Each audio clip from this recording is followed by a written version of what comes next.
आज निमापड़ार साइलो उच्च विद्यालय एवं नोडाल उच्च प्राथमिक विद्यालय ये जो कैंपस भितर आज महान जनसेवक एवं स्वाधीनता संग्रामी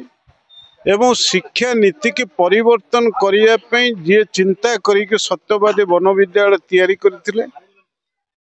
महापुरुष गोपबंधु दासंकर प्रतिमूर्ति अनावरण उत्सव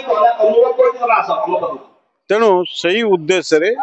आज ये कार्यक्रम आयोजित होता एवं विशेष भाव ये दुईटी स्कूल रो जो माने शिक्षक शिक्षयित्री से गठनमूलक दृष्टिभंगी एवं समाज भितर गोपबंधु दासंकर नीति आदर्श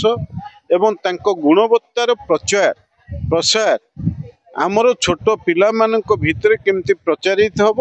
ये अंचल को प्रभावित करिवो एवं वर्तमान समय आमर ये अंचल को गढ़िवा पाई पिला मानक भितर किभली दृष्टिभंगी रहिबो ये होचे शिक्षक शिक्षयित्री माने ये मनोभाव पोषण करिसंती एवं सेही अनुसार आज गोपबंधु दासंकर प्रतिमूर्ति उन्मोचन होइचे एवं मुख्य अतिथि भाव में जोग देकी जो सौभाग्य पाइली से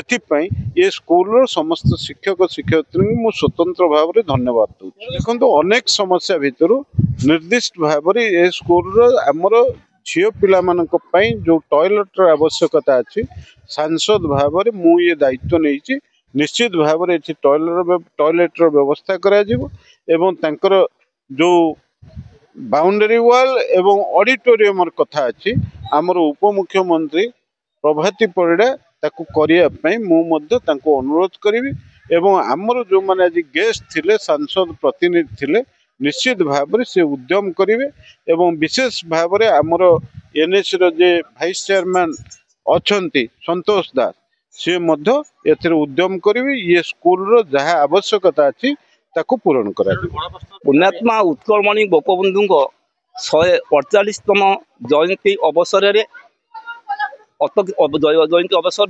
गोटे दिन तले अतिक्रांत होते आम सांसदों द्वारा उद्घाटन करने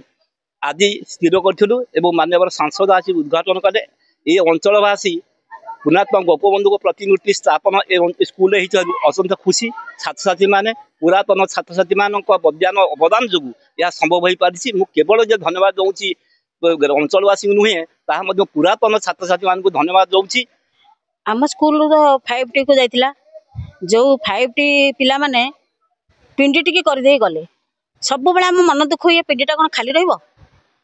अद्वैत कुमार खुंटिया सार एवं आमर जो संतोष भाईना से दी जन भाविले आमे गोपबंधु